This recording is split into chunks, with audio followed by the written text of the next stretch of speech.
Hello दोस्तों, स्वागत करते हैं हम आप सबका अपने यूट्यूब चैनल मनोज पांडे चुलबुल पर। आज हम आपको बताने वाले हैं हिंदी के व्याकरण के बारे में, जो काव्य सौंदर्य के तत्व होते हैं। हम आपको 9th और 10th के हिंदी के कुछ व्याकरण हम आपको बताएंगे, जो परीक्षाओं में पूछे जाते हैं आपसे सवाल। हम उनसे संबंधित कुछ काव्य सौंदर्य के तत्व आपके सामने आपको बताएंगे, ताकि आप परीक्षा की तैयारी करें, अच्छे ढंग से करें। जैसा कि आजकल लॉकडाउन के चलते ऑनलाइन कक्षाएं चल रही हैं, तो इस कारण बच्चों के सिलेबस जो है वो पीछे होते जा रहे हैं। पर सरकार की ओर से ये जो ऑनलाइन क्लासें चल रही हैं, इसके माध्यम से हम आपको बताना चाहते हैं, पढ़ाना चाहते हैं, ताकि आप सबका सिलेबस और आप सबके पढ़ाई छूटे ना। तो चलिए दोस्तों, हम आगे बढ़ते हैं। तो बच्चों, आगे बढ़ने से पहले हम चाहते हैं कि आप हमारे YouTube चैनल पर, अगर आप नए हैं तो आप हमारे YouTube चैनल को सब्सक्राइब जरूर करें। हमारे YouTube चैनल का नाम है मनोज पांडे चुलबुल। तो आज हम आपको बताने वाले हैं रस के बारे में। हिंदी व्याकरण में सबसे पहला जो होता है वो रस होता है। तो हम आपको बताने वाले हैं आज रस के बारे में।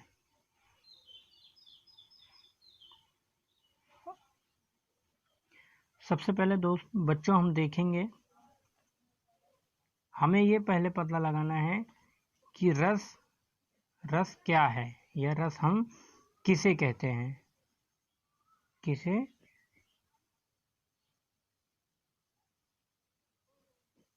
कहते हैं। तो अच्छा होगा बच्चों, अगर आप हमारे साथ कॉपी और पेन लेकर के बैठें, कि जैसे जैसे हम आपको बताते जाते हैं आप इनको नोट करते जाइए, ताकि आपको आगे चल करके आपकी परीक्षा में आपको दिक्कत ना हो, आप अच्छे से तैयारी करें और अभी से ही पढ़ना और रिपीट करना आप शुरू कर दें। तो हम आपको बता रहे हैं कि रस किसे कहते हैं। तो रस किसे कहते हैं, तो हम इसे लिखेंगे कैसे, किसे कहते हैं रस, या क्या है रस। तो हम आपको बताते हैं कि रस किसे कहते हैं।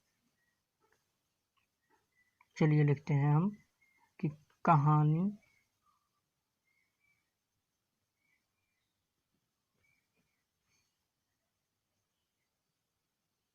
कविता।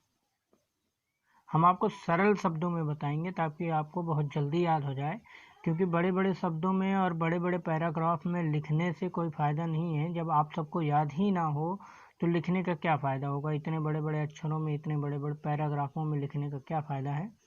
तो आप सब सरल शब्दों में सीखिए, थोड़ा सीखिए लेकिन अच्छा सीखिए, ताकि आपके दिमाग में उतरे, आपको याद रहे वो। तो नाटक, उपन्यास,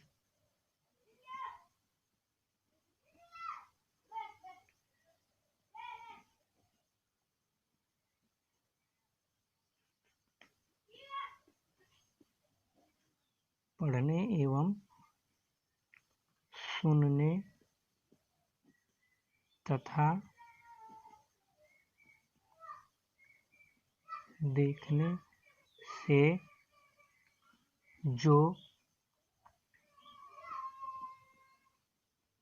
आनंद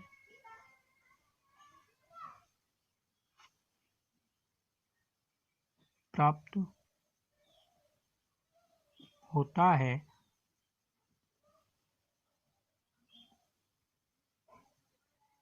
उसे हम रस कहते हैं। तो बच्चों, इसमें लिखा कि कहानी, कविता, नाटक, उपन्यास आदि के पढ़ने एवं सुनने तथा देखने से जो आनंद प्राप्त होता है उसे हम रस कहते हैं। किसी भी प्रकार के जो आप पढ़ने में, सुनने में या किसी भी कविता को, कहानी में आपको पढ़ने में जो आनंद मिलता है उसी को रस कहा जाता है या उसी को रस कहते हैं। अगर ये रस शब्द की उत्पत्ति जो हुई थी, रस शब्द की उत्पत्ति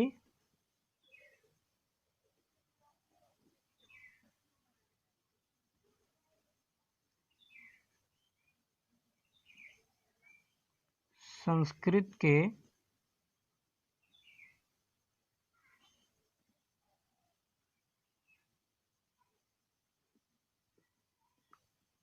रसस्यते असो इति रसा शब्द से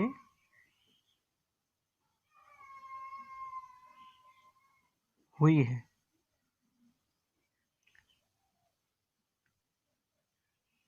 जिसका अर्थ होता है जो चखा जाए, मतलब जिसका आस्वादन किया जाए या जिससे आनंद की प्राप्ति होती है, जिससे आनंद की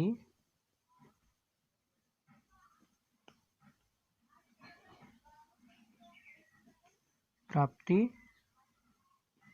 होती है। तो बच्चों, हम यहाँ आपको बताना चाहते हैं कि रस शब्द की उत्पत्ति जो संस्कृत भाषा के रसस्यते असो इति रसा से शब्द से हुई है, इसी शब्द से हुई है, और इसका अर्थ होता है कि जिसका आस्वादन किया जा सके, जो चखा जा सके या जिससे आनंद प्राप्त होती है। आचार्यों ने भी रस को काव्य की आत्मा कहा है। आचार्यों ने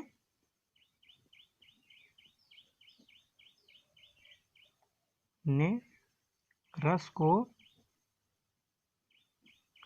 काव्य की आत्मा कहा है।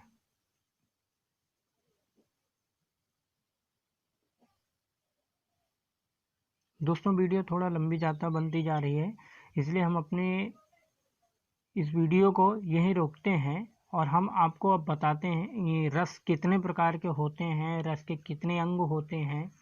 अभी हम ये सब आपको बताएंगे, लेकिन अगली वीडियो में हम आपको बताएंगे। तो आप हमारी इस वीडियो को और आप हमारे यूट्यूब चैनल को सब्सक्राइब ज़रूर कीजिएगा, ताकि आपको नोटिफिकेशन मिल जाए और नई वीडियो हम जैसे डालें आपको तुरंत ही मिल जाए। तो आपको, मुझे आशा है कि आपको समझ आ गया होगा कि रस किसे कहते हैं।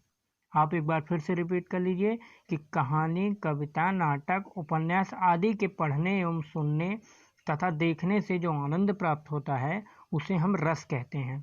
रस शब्द की उत्पत्ति कहाँ से हुई है, अगर कोई पूछता है, प्रश्न आता है कि रस शब्द की उत्पत्ति कहाँ से हुई है, तो आप लिखेंगे कि रस शब्द की उत्पत्ति संस्कृत के रसस्यते असो इति रसः शब्द से हुई है, जिसका अर्थ है जिससे आनंद की प्राप्ति होती है या जिसे चखा जाए। आचार्यों ने रस को काव्य की आत्मा कहा है। अब हम इस अगली वीडियो में हम आपको बताते हैं कि रस के कितने प्रकार के होते हैं। तब तक के लिए धन्यवाद बच्चों। हमारे चैनल को ज़रूर सब्सक्राइब कीजिएगा। धन्यवाद।